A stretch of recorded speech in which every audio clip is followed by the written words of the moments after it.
खुले दरवाजे बिजली से आग लगने का कारण नहीं है, जबकि बिजली से आग लगने का निम्न कारण है। जैसे इलेक्ट्रिक शॉर्ट सर्किट से आग लग सकता है, तारों पर अधिक लोड से आग लग सकता है, ढीले कनेक्शन से आग लग सकता है। बिजली का आग बुझाने के लिए सीटीसी का प्रयोग करते हैं। द्रवों के द्वारा आग लगने पर श्रेणी बी का अग्निशामक का प्रयोग करते हैं। द्रवों के द्वारा आग लगने पर श्रेणी बी का अग्निशामक का प्रयोग करते हैं। क्लास बी में द्रव में जैसे मिट्टी, तेल, डीजल, पेट्रोल, इसमें अग्निशामक फोम टाइप का उपयोग करते हैं। क्लास ए में ठोस लकड़ी जैसे कागज, कोयला अग्निशामक के रूप में, पानी, ड्राई पाउडर, CO2 सीटीसी का। क्लास ए में ठोस में जैसे लकड़ी, कागज, कोयला, इसमें अग्निशामक के रूप में पानी, dry powder, CO2 CTC. Class D बिजली से लगी आग, इसमें अग्निशामक यंत्र CTC, dry powder, chemical powder का यूज किया जाता है। क्लास डी बिजली से लगी आग जिसमें अग्निशामक यंत्र CTC, dry powder, chemical powder का यूज किया जाता है। देखिए, श्रेणी डी का आग बुझाने के लिए सीटीसी का प्रयोग किया जाता है। श्रेणी डी का आग बुझाने के लिए सीटीसी का प्रयोग किया जाता है। बिजली द्वारा लगे आग को श्रेणी डी का माना जाता है। बिजली द्वारा लगे आग को श्रेणी डी का माना जाता है।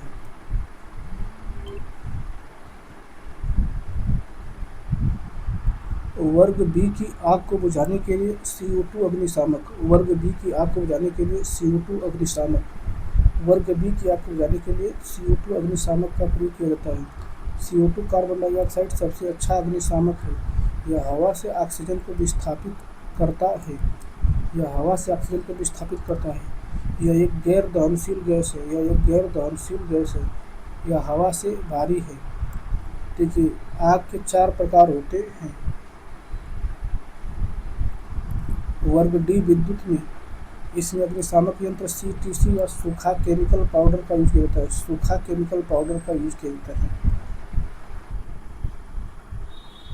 सोडियम वायु के संपर्क में आने पर आग पकड़ लेता है। सोडियम धातु का उपयोग अपचायक के रूप में होता है।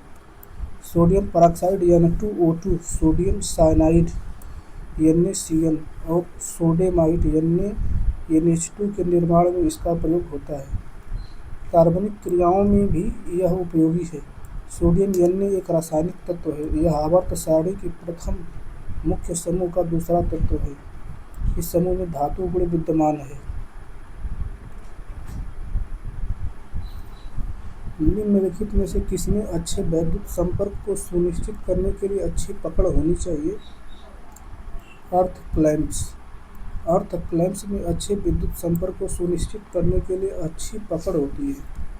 ऐसा उपकरण जो अर्थ केबल के तार को कार्यखंड या बिल्डिंग टेबल से जोड़ने का कार्य करता है उसे अर्थ क्लैंप कहते हैं। जब हमें अच्छी गुणवत्ता की बिल्डिंग या बिल्डिंग टेबल में किसी को अर्थ करना जरूरी होता है।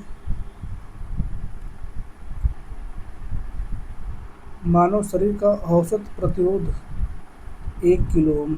मानव शरीर के औसत प्रतिरोध का अनुमानित मान 1 किलो ओम।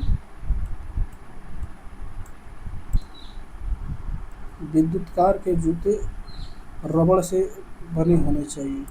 विद्युत कार्य करने के दौरान रबड़ के जूते पहनने से बिजली के झटके लगने की संभावना नहीं रहती है, क्योंकि जमीन फर्श से संपर्क टूट जाता है रबड़ के जूते पहनने से। देखिए, ये सभी सुरक्षा उपकरण PPE की श्रेणी में आते हैं, जैसे चश्मा, दस्ताना, सुरक्षा पेटी, जैकेट, सेफ्टी जूता, हेलमेट आदि। दुर्घटना की संभावना को रोकने को कम करने के लिए सभी कर्मचारियों के लिए PPE प्रदान करना अनिवार्य होता है, जिससे कार्यस्थल पर व्यक्तिगत सुरक्षा हो सके। लाल रंग का बॉर्डर तथा लाल रंग की क्रॉस पट्टी से निषेधात्मक प्रकार की सुरक्षा में बनाई जाती है। कारखानों में प्रशिक्षण काल के दौरान कारीगरों को कारखानों में सुरक्षा की दृष्टि से उठाए गए विभिन्न नियमों तथा उपायों की जानकारी दी जाती है। सुरक्षा संकेत चिन्ह निम्न प्रकार के होते हैं। पहला निषेधात्मक चिन्ह, डी अनिवार्य संकेत। तीसरा चेतावनी संकेत, डी सूचनात्मक संकेत। अनिवार्य संकेत वृत्ताकार आकृति में नीली पृष्ठभूमि पर सफेद संकेत द्वारा बनाए जाते हैं। चेतावनी संकेत त्रिभुजाकार आकृति में पीली पृष्ठभूमि पर सफेद रंग की आकृति द्वारा बनाया जाता है। देखिए, भीगे हुए शरीर का प्रतिरोध कम होता है। गीली या फटी हुई त्वचा के प्रतिरोध को 1000 ओम तक कर सकती है। मानव शरीर का प्रतिरोध शुष्क दशा में लगभग 10 की पावर 3 ओम होता है। कृत्रिम श्वास क्रिया की सरलतम विधि मुंह से मुंह में श्वास देना है। मुंह से मुंह में श्वास देना है। कृत्रिम श्वास देने की विधि में रोगी को किसी समतल स्थान पर सीधा लेटाया जाता है। उसके वस्त्रों को ढीला करके गर्दन के पीछे कंधों के बीच में कोई तकिया इत्यादि, ताकि सिर पीछे को नीचा हो जाए। विद्युत झटके से पीड़ित व्यक्ति की पीठ पर छाले होने पर सैफर विधि कृत्रिम श्वास विधि अपनाई जाती है। विद्युत झटके से पीड़ित व्यक्ति की पीठ पर छाले होने पर सैफर विधि कृत्रिम श्वास विधि अपनाई जाती है। सैफर विधि डूबने या श्वास रोध के मामलों में पुनर्जीवन की एक अप्रचलित विधि है। इस पद्धति में रोगी को नीचे की ओर मुँह करके रखा जाता है। छाती के निचले हिस्से के दोनों किनारों पर 2 हाथ रखे जाते हैं और फिर ऑपरेटर धीरे धीरे अपने शरीर के वजन को आगे की ओर झुकाकर विषय की कमर पर दबाता है।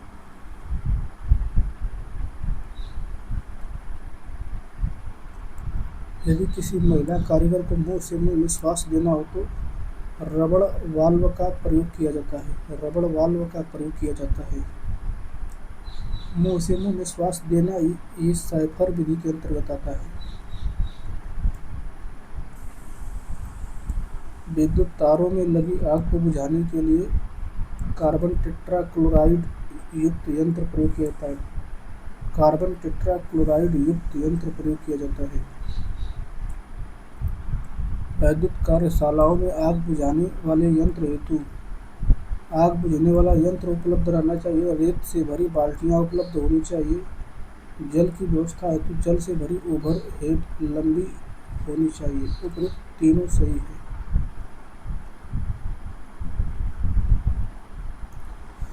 सीटीसी आग बुझाने वाले यंत्र में कौन सा द्रव वायुदाब के साथ भरा होता है? देखिए, CCl4 तथा ब्रोमोक्लोराइड डिफ्लोरोमीथेन।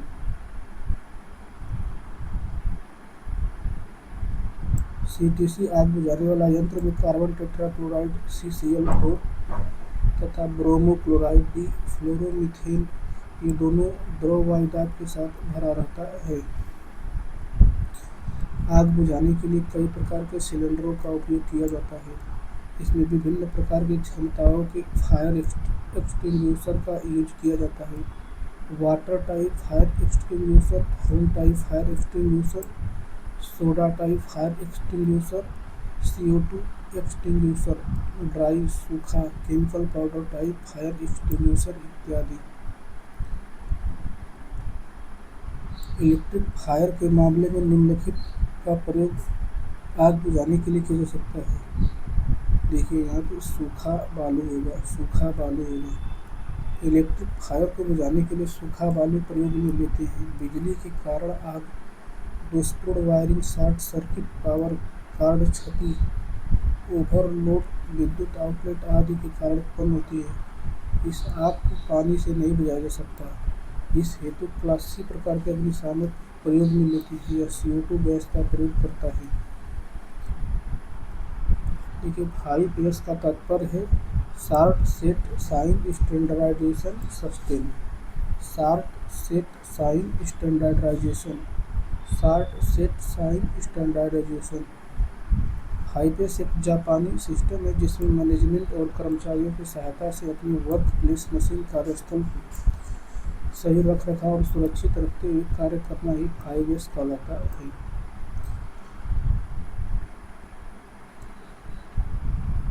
फर्स्ट एड बॉक्स में घाव भरने की जो है कि बीटाडीन ट्यूब रखी जाती है। फर्स्ट एड बॉक्स में घाव भरने के लिए बीटाडीन की ट्यूब रखी जाती है। फर्स्ट एड बॉक्स में निम्न प्रकार की दवा होती है: टिंचर आयोडीन, दर्द निवारक गोलियां, डिटॉल, चौथा रुई, पांचवा बैंडेज, छठवां कच्चा प्लास्टर, सातवां बर्नाल, नौवां सेफ्टी पिन। दवाई देने वाला ग्लास जाली वाला कपड़ा होना चाहिए। आईएसओ का तात्पर्य अंतर्राष्ट्रीय मानकीकरण संगठन होता है। आईएसओ का उद्देश्य सुरक्षा, गुणवत्ता और दक्षता सुनिश्चित करने के लिए आपदा सेवाओं और प्रणालियों को निर्दिष्ट करना है। आईएसओ 19,500 से अधिक अंतर्राष्ट्रीय मानकों को प्रकाशित करता है। हर उद्योग, प्रौद्योगिकी, खाद्य सुरक्षा, कृषि और स्वास्थ्य सेवा आईएसओ द्वारा कवर की जाती है और कोई भी क्षेत्र अछूता नहीं बचा है। विद्युत झटका सामान्यतः असुरक्षित उपकरण की स्थापना से, असुरक्षित पर्यावरण की स्थिति से, असुरक्षित कार्यप्रणाली से। विद्युत झटका सामान्यतः असुरक्षित उपकरण की स्थापना से, असुरक्षित पर्यावरण की स्थिति से, असुरक्षित कार्यप्रणाली से इत्यादि से होता है। विद्युत झटका शरीर के किसी भाग में अचानक बिजली का रिहा होना होता है। यह तब लगती है जब कोई व्यक्ति विद्युत ऊर्जा के संपर्क में आता है। मानव शरीर पर विद्युत के झटके का प्रभाव लाइन वोल्टेज पर निर्भर करता है। दिन में किस स्थिति में विद्युत झटका सर्वाधिक होता है? गीली त्वचा पर। गीली त्वचा पर। पुनर्जीवन रिससिटेशन की सबसे अधिक कारगर विधि कौन सी है? मुंह से मुंह पुनर्जीवन। देखिए, विद्युत झटके के पश्चात कृत्रिम श्वास क्रिया की साइफर विधि में रोगी को छाती के बल जमीन पर लेटाया जाता है। कृत्रिम श्वास क्रिया की लोकप्रिय सरलतम विधि मुंह से मुंह में श्वास देना है। इस विधि से रोगी को वायु की अधिक मात्रा प्राप्त होती है। सूचनात्मक चिन्ह की पृष्ठभूमि हरे रंग की एवं आकार वर्गाकार होता है। लाल रंग का बॉर्डर निषेधात्मक सुरक्षा संकेत के लिए बनाई जाती है। लाल रंग की क्रॉस पट्टी भी निषेधात्मक सुरक्षा के लिए बनाई जाती है। लाल रंग का प्रयोग खतरे के निशान के लिए किया जाता है। यह देखिए, निषेधात्मक संकेत है। निषेधात्मक संकेत है। देखिए, यह सूचनात्मक संकेत है। सूचनात्मक संकेत रेड व्हाइट यह दर्शाता है। सूचनात्मक संकेत या सूचना संकेत वर्गाकार या आयताकार आकृति में होते हैं। सूचनात्मक संकेत को हरी पृष्ठभूमि ग्रीन बैकग्राउंड पर सफेद रंग की आकृति द्वारा प्रदर्शित किया जाता है। इस प्रकार के संकेत के माध्यम से विभिन्न प्रकार की सूचनाएं दी जाती है। जैसे फर्स्ट एड बॉक्स यहाँ उपलब्ध है। चेतावनी संकेत चित्र में दर्शाए गए कौन सी प्रतीक खतरे की आशंका को प्रदर्शित करती है?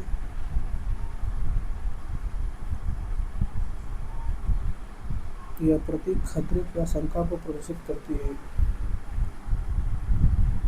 चेतावनी संकेत त्रिभुजाकार आकृति में पीली पृष्ठभूमि पर काले रंग के चित्र द्वारा बनाए जाते हैं।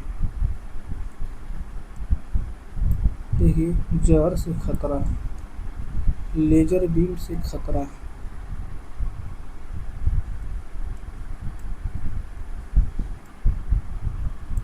पैरों की सुरक्षा के लिए अच्छे जूते पहनना चाहिए। श्रवण कान की सुरक्षा के लिए मफ एयर प्लग पहनना चाहिए। कान की सुरक्षा के लिए एयर प्लग पहनना चाहिए। हाथों की सुरक्षा के लिए हैंड ग्लव्स पहनना चाहिए। कृत्रिम श्वसन की साइफर विधि को 1 मिनट में लगभग 12 से 15 बार दोहराना चाहिए। कृत्रिम श्वसन की साइफर विधि को 1 मिनट में 12 से 15 बार दोहराना चाहिए। आईएसआई नियम से संबंधित मात्रक प्रतीक के बाद पूर्ण विराम संकेत नहीं लगाया जाता है। आईएसआई मार्क 1955 से भारत में औद्योगिक उत्पादों के लिए मानक अनुपालन चिन्ह है। यह चिन्ह प्रमाणित करता है कि एक उत्पाद भारतीय मानक ब्यूरो भारत के राष्ट्रीय मानक निकाय द्वारा विकसित एक भारतीय मानक के अनुरूप है। निम्न में से कौन सा नियम आईएसआई से संबंधित नहीं है? तो बी वाला। जीवित विद्युत उपकरण की आग बुझाने के लिए हैलोन अग्निशमन प्रयुक्त होता है। जीवित विद्युत उपकरणों की आग बुझाने के लिए हैलोन का प्रयोग किया जाता है।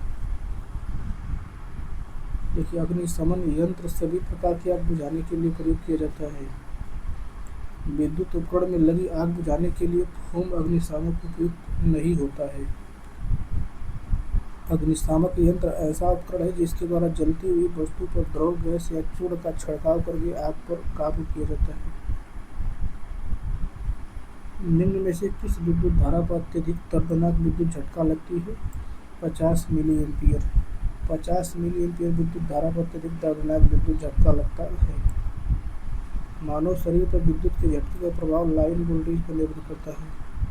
सामान्यतः 90 वोल्ट से अधिक वोल्टेज की आपूर्ति मानव शरीर पर झटका उत्पन्न करती है। जैसे जैसे वोल्टेज बढ़ेगा, झटका तीव्र होता जाता है। मानव शरीर पर बिजली के झटके का प्रभाव निम्नलिखित पर निर्भर करता है। लाइन वोल्टेज पे। मानव शरीर पर बिजली के झटके का प्रभाव लाइन वोल्टेज पर निर्भर करता है। वर्कशॉप में भारी सामान उठाते समय अधिकतम भार शरीर के पैरों पर होनी चाहिए। वर्कशॉप में भारी सामान उठाते समय अधिकतम भार पैरों पर होना चाहिए। वर्कशॉप में भारी सामान उठाते समय अधिकतम भार शरीर के पैरों पर होना चाहिए। क्रेन भारी चीज़ों को उठाने की मशीन है। क्रेन वस्तुओं को उठाने के लिए यांत्रिक लाभ प्रदान करती है। निर्माण उद्योगों में भारी भागों को असेंबल करने के लिए क्रेन से उठाना पड़ता है। ये देखिए, विद्युत झटके से खतरा। विद्युत झटके से खतरा का चिन्ह है। संपूर्ण जानकारी के अभाव में किसी मशीन का परिणाम क्या हो सकता है? दुर्घटना। दुर्घटना। संपूर्ण जानकारी के अभाव में किसी मशीन का परिणाम दुर्घटना हो सकता है। किसी ऑपरेशन को अंजाम देने से पहले उस कार्य के बारे में पूर्ण जानकारी होनी चाहिए। किसी भी मशीन को चलाने से पहले उस मशीन के बारे में जानकारी प्राप्त करें। दुर्घटना का निम्न कारण बन सकता है: स्किल की कमी, जल्दबाजी में कार्य को अंजाम देना, बिना सुरक्षा साधनों के साथ कार्य करना। कार्यशाला में असुरक्षित पहनावे के अंतर्गत मफलर, टाई, ढीला कपड़ा, लंबे लंबे बाल इत्यादि आते हैं। कार्यशाला में हमेशा चुस्त कपड़े पहनना चाहिए। कार्यशाला में अनावश्यक सामान को व्यवस्थित ढंग से रखना चाहिए। कार्यशाला में अपनी सुरक्षा के साथ साथ दूसरे कर्मचारी की भी सुरक्षा का ख्याल रखना चाहिए।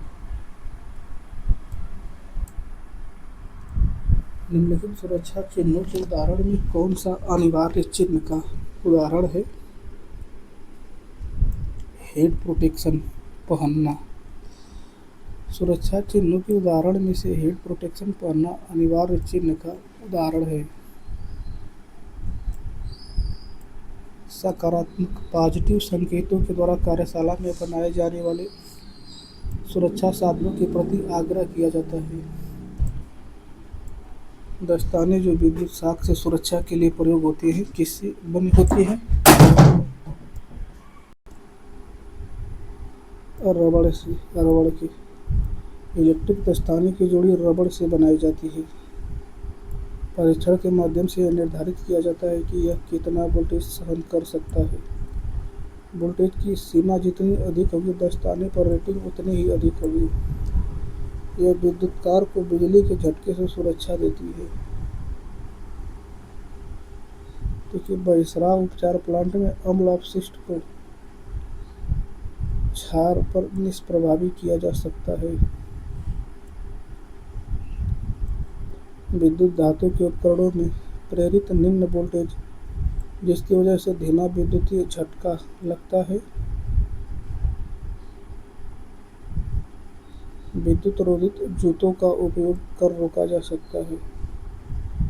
धातु के उपकरणों में प्रेरित निम्न वोल्टेज जिसकी वजह से धीमा विद्युतीय झटका लगता है। विद्युत रोधित जूतों का उपयोग कर रोका जा सकता है। विद्युत रोधित जूते विद्युत का कुचालक होता है। विद्युत का कुचालक होने के फलस्वरूप विद्युत का प्रवाह शरीर में नहीं हो पाता है। विद्युत धारा से लगी आग को बुझाने के लिए जल का प्रयोग नहीं किया जा सकता क्योंकि इससे इलेक्ट्रोक्यूशन हो सकता है। ड्राइंग बोर्ड ड्राइंग बनाने के लिए 25 mm से 15 mm मोटी विभिन्न पट्टियों को दो बटन पर स्क्रू द्वारा जोड़ा जाता है। बटन एबोनी वर्किंग एज निचला बटन।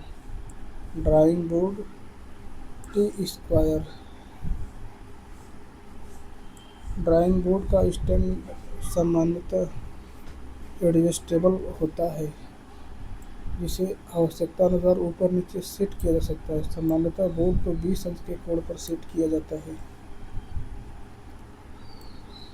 BIS द्वारा निर्धारित ड्राइंग बोर्ड की माप 80 क्यूरिसट D0 1500x1000x25 double elephant 1000x700x25 imperial D2 700x500x15 half imperial D3 500x350x15।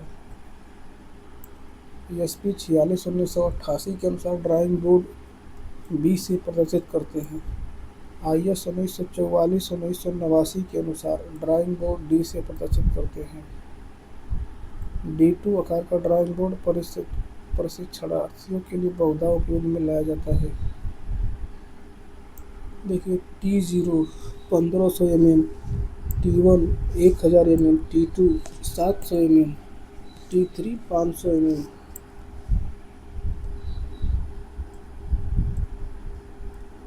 Clips drawing board T square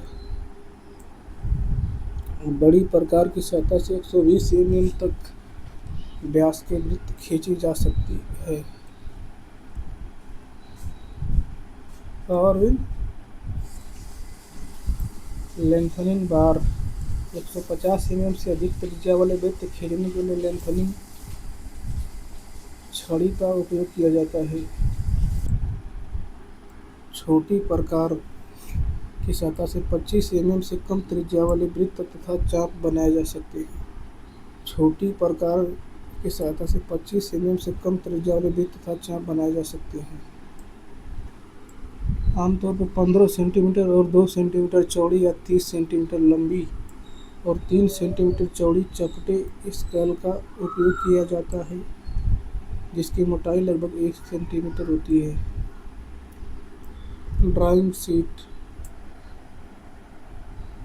sheet के आकार को इसकी लंबाई x व चौड़ाई y के अनुपात में दर्शाया जाता है। x संबंधी y बराबर 1 संबंधी कौड़ी में 2। देखिए ड्राइंग शीट A1 कटी हुई शीट की माप 841 × 1189 बिना कटी हुई 880 × 1230।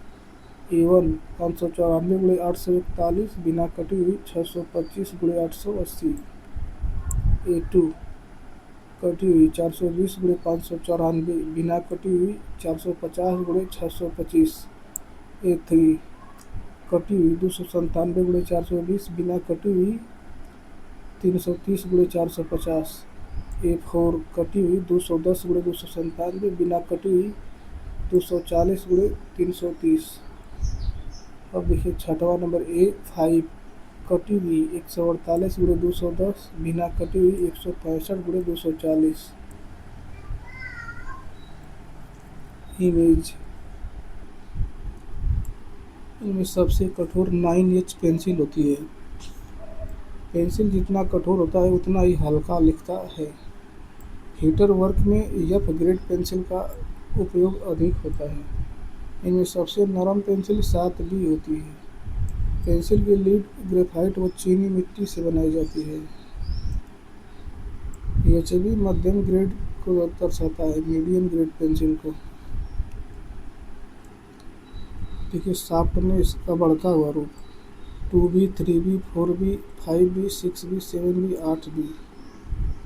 देखिए हार्डनेस का बढ़ता हुआ group H B, H, 2H, 3H, 4H, 5H, 6H।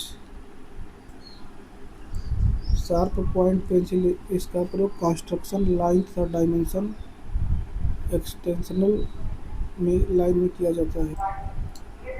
देखिए आर एफ बराबर ड्राइंग पर वस्तु की प्रदर्शित माप बटा के वस्तु की वास्तविक माप। आर एफ बराबर ड्राइंग पर वस्तु की प्रदर्शित माप बटा के वस्तु की वास्तविक माप।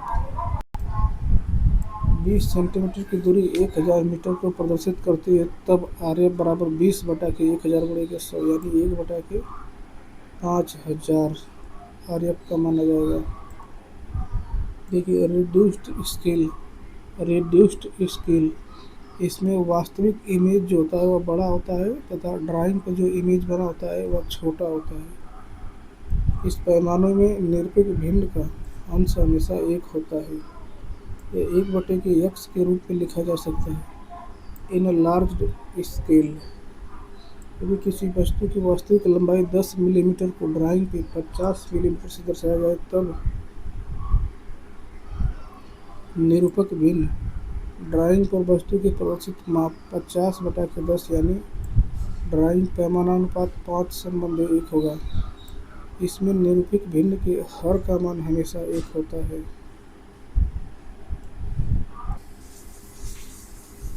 4H, 5H, 6H, 7H, 8H, 9H कठोर पेंसिल के उदाहरण हैं।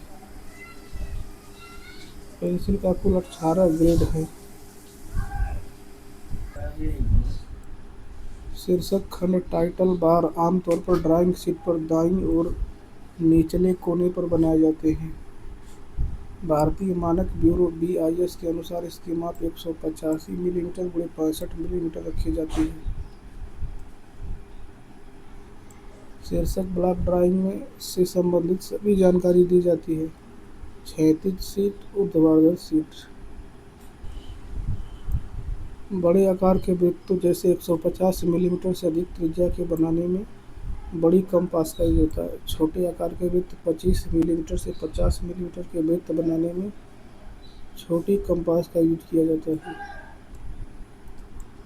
ड्राइंग में घटकों, निर्माणों या संबंधों का प्रतिनिधित्व करने के लिए किस प्रकार की ड्राइंग प्रतीकों का उपयोग करते हैं? योजनाबद्ध। किसी ऑब्जेक्ट का आकार कैसे भी हो सकता है, उसके बारे में विचार करने के लिए इंजीनियरिंग ड्राइंग का प्रयोग किया जाता है। एनिमेशन एक प्रकार की प्रक्रिया है जिसके अंतर्गत डिजाइनिंग, ड्राइंग लेआउट बनाना तथा फोटोग्राफिक्स के लिए इसका मुख्य उपयोग किया जाता है। इंजीनियरिंग ड्राइंग के घटक निम्न हैं: ऑर्थोगोनल व्यू, आयाम, पैमाना, प्रक्षेपण, ड्राइंग मानक, ड्राइंग शीट आकार और संदर्भ आदि। कंपास के किस लेग में पेंसिल की लीड लगाने की व्यवस्था होती है? समंजनीय, एडजस्टेबल। शीट का आकार टाइटल ब्लॉक में नहीं लिखा जाता है। शीट का आकार टाइटल ब्लॉक में नहीं लिखा जाता है। भारतीय मानक के अनुसार ड्राइंग शीट के बाईं तरफ कम से कम 30 mm जगह छोड़ना आवश्यक है। ड्राइंग शीट के ऊपरी भाग दाईं ओर तथा नीचे की ओर कम से कम 15 mm छोड़ना आवश्यक है। ड्राइंग बोर्ड पर बटन लगाने का उद्देश्य पट्टियों को सपोर्ट देना है। ड्राइंग बोर्ड बनाने हेतु उपकरण को ड्राइंग शीट पर सेट की जाती है, उसे ड्राइंग बोर्ड कहते हैं। ड्राइंग बोर्ड जैतून या ओक की लकड़ी का बना होता है। यह बोर्ड स्टैंड पर रखा जाता है। ड्राइंग बोर्ड पर बाएं सिरे पर लगे काले रंग की पट्टी को एबोनी एज कहते हैं। पेंसिल के 3 भाग। कठोर पेंसिल 9H से लगाई 4H तक, 9H से लगाई 4H तक, 9H से लगाई 4H तक कठोर पेंसिल। मध्यम पेंसिल 3H से लगाई 7B तक, 3H से लगाई 7B तक, 3H, 2H, H, HB, B, 6B, 7B। और देखिए नरम पेंसिल 2B से लगाई 7B तक, नरम पेंसिल 2B से लगाई 7B तक। अब मध्यम पेंसिल 3 इंच से लगाई 7 बी तक, 3 इंच से लगाई 7 बी तक मध्यम पेंसिल। IS 46/2003 के अनुसार A1 साइज के ड्राइंग शीट के प्रिंट को कैबिनेट में संरक्षित व स्टोर करने के लिए प्रिंट को मोड़ने हेतु कितने मोड फोल्ड दिए जाते हैं? 4 फोल्ड।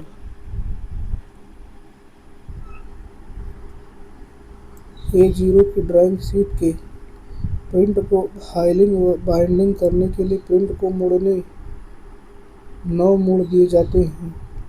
ड्राइंग शीट को फोल्ड करने की आवश्यकता प्राय 2 कारणों से होती है। एक कहीं सुगमता से ले जाने, दूसरी उनको बाइंड कर पुस्तक या डायरी के रूप में देने के लिए। A3 साइज की ड्राइंग को कैबिनेट में सुरक्षित रखने के लिए कितने फोल्ड देने पड़ते हैं? 1। ड्रॉप स्प्रिंग 2 उपकरण का प्रयोग एक ही व्यास के काफी संख्या में छोटे वृत्त खींचने में किया जाता है। इंजीनियरिंग ड्राइंग में पतले फ्लैट क्रॉस सेक्शन व ढलवा किनारे के स्केल अधिक प्रयोग में लाए जाते हैं।